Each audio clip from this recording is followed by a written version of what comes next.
Okay, so today here we are. We're at episode number 25.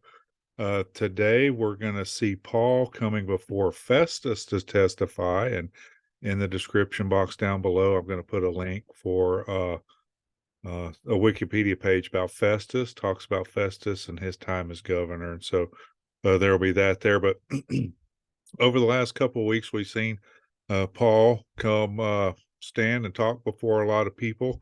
So he came back from Jerusalem, if you remember, or to Jerusalem from his third missionary journey. And of course, while he was in the temple, he was dragged out by the Jews, and they were beating him. And the captain of the Roman guard heard about it and took him into custody. And they organized this um, opportunity for Paul to come and speak before the Jewish Sanhedrin Council under the protection and authority of the Roman guard. And of course, the Jews wanted to kill him, but the captain of the guard found out that he was a Roman citizen. So instead of turning him over to the Jews, they sent him instead um, to Caesarea. And when he got to Caesarea, not Festus, Felix was the governor. Of course, Felix got this letter from the captain of the guard and heard his case. And the high priest sent his representative down there to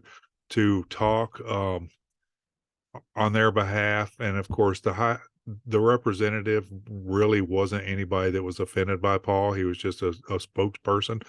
And so Felix didn't find any fault in him, but he didn't want to turn him over and let the Jews kill him either. So he kept him in custody there, and I think he was kind of hoping, maybe at some point somebody would come and pay for Paul's release, and he could make a little money off of it on the side. But so that's what happened, and for 2 years that was a situation. Paul stayed there for 2 whole years, under Roman custody there in Caesarea.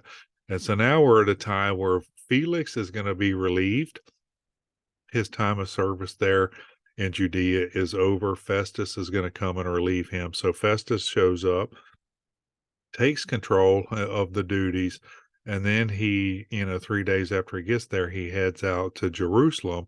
And basically, I think he wants to kind of go around from one area to the other, see this region that he's going to be responsible for, kind of meet people, get the layout of the land, get to know people. That's what's going on here. Of course, once he gets to Jerusalem, by now the Sanhedrin has heard that there's a new Roman procurator, and they're probably thinking, well, Paul's still sitting down there. Maybe this guy will be more friendly to our needs. And so as soon as Festus shows up in Jerusalem, they kind of back him into a corner, want to know what they're going to do with Paul, if they're going to send Paul back, if he'll send Paul back up there to be tried. And so Festus says, why don't you guys come back with me to Caesarea, and I'll hear your case and see what happens. And so that's kind of where we are today.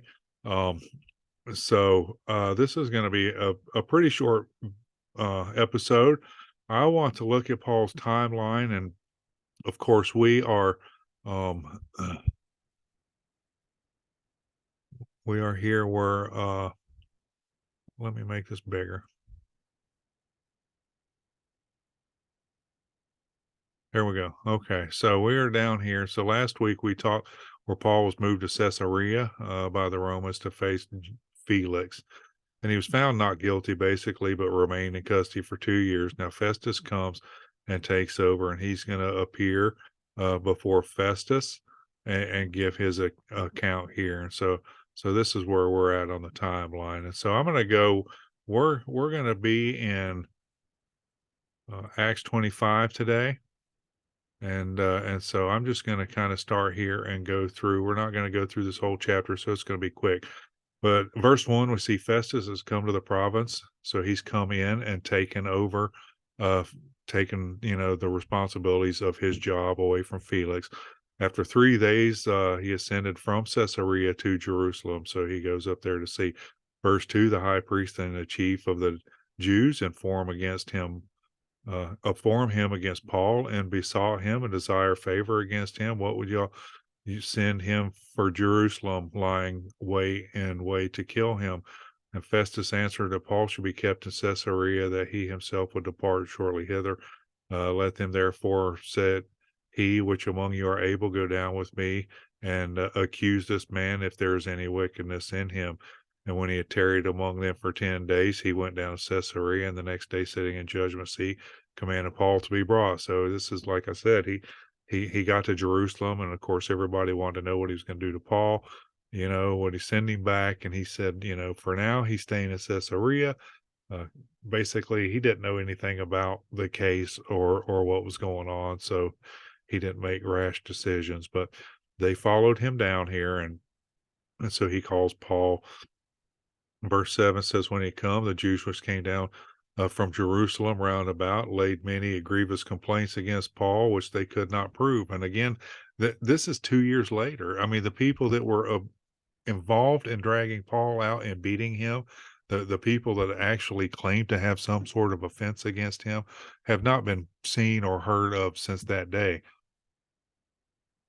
And so this is just other people that hated Paul and wanted to get rid of him. And so they sent, uh, they just came down and come up with all these complaints that they couldn't prove. And verse 8 says, and while he answered for himself, neither against the law of the Jew or against the temple or yet against Caesar have I offended anything at all. And so he's basically saying, I haven't broken your law.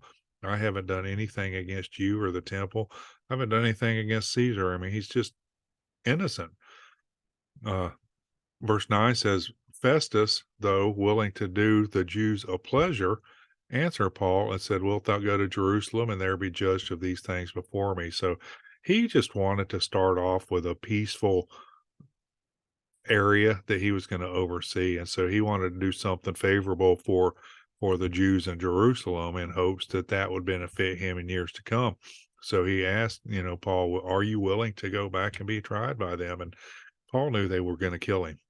So he said, absolutely not. Verse 10 says, Paul said, I stand at Caesar's judgment seat where I ought to be judged. He was a Roman citizen. So to the Jews have I done no wrong, as thou very well knowest. Of course, he heard the account by now, and so he knew that there was nothing wrong. He said, if I be an offender or have committed anything worthy of death, I refuse not to die. It's basically saying if I had offended somebody, if I was guilty of something, I would go to death for that. He said, but if there be none of these things whereof these accuse me, no man may deliver me unto them. And so he's basically saying these people here don't have anything to accuse me of. I mean, they're not real accusers. They're making stuff up. They haven't been personally affected. He said, and so you can't deliver me unto them. I appeal to Caesar. And Festus then, after he conferred with the council, answered, uh, hast thou appealed unto Caesar? Unto Caesar thou shalt go. And so it was determined to come for him to go to Caesar. But at this point in time, though, King Agrippa came to town. And now this, if you go back into the New Testament, uh, even back at Christ's birth, Herod Agrippa, King Herod the Great, Herod Agrippa, was the one that killed all the infants because he heard that a new king was going to be born, and so uh, they had that going on. But this actually was his son. This is Herod Agrippa the second, and so this would have been the son. Would have been the one that actually saw Jesus. The night Jesus was arrested, he went to the high priest, and they didn't have the authority to kill him without the Romans' approval. So they sent him to Pilate. Pilate said, "Well, I can't judge him," so he sent him to Herod, and that would be this guy, Herod the second. King Agrippa the second would be who Jesus would have stood before. And so now Agrippa's going to come and he's going to hear the story that Jesus is still alive. And so I think it sparks his interest. And so verse 13 says, after certain days, King Agrippa and Bernice, his wife, came unto Caesarea to salute Festus, because there was a new governor in town. So he's going to come and say hi to him and greet him. And when they had been there many days, Festus declared Paul's case unto the king, saying, there's a certain man left in bonds by Felix, in whom, when I was at Jerusalem, the chief priests and elders of the Jews informed me, desiring to have judgment over them. So he's just telling them, hey, Felix had this guy. The people at Jerusalem want him. And I, to whom I answered, it is not the manner of the Romans to deliver any man to die before that he which is accused have the accusers face to face and have license to answer for himself concerning the crime laid against him. So he's saying he would not release them to them because he hadn't been face to face with his accuser. So he set that up and didn't really find anything, you know, justifiable. Verse 17 says, therefore, when they come hither without any delay on the morrow, I sat in the judgment seat and commanded the man to be brought forth, against whom the accuser stood up and brought none accusation of such things, I supposed. So all these things, they built him up in Jerusalem to suggest that they had all these great charges against Paul that they needed to bring and needed to hold an account for him. But when they got there, he found out that there was nothing to it. I mean, all it was a religious difference. The Sanhedrin Council basically was opposed his teachings that were against the Jewish teachings.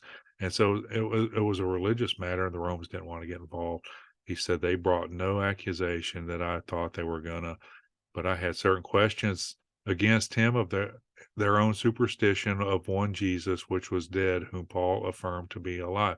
And so here's where, King Herod Agrippa II, here's, Jesus is alive. What? how can that be? And because I doubted of such manner of questions, I asked him whether he'd go to Jerusalem and be judged there of these matters. But when Paul had appealed to be reserved under the hearing of Augustus, I commanded him to be kept till I might send him to Caesar. So, hey, he decided he didn't want to go to Jerusalem. He wants to be judged by Caesar.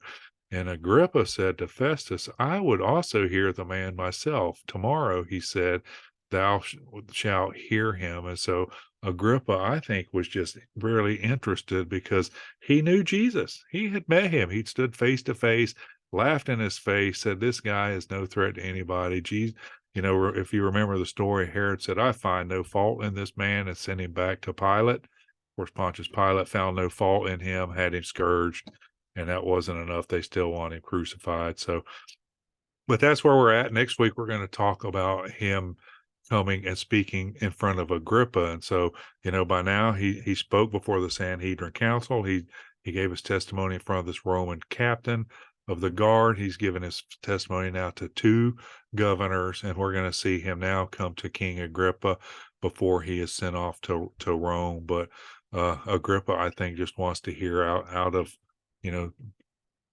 just curiosity, really. He wants to know, how is Jesus still alive? I really think is what he wants to know. But we're going to leave it right there. All right. I hope you enjoyed this episode, and we'll talk to you next week. All right. Well, God bless you.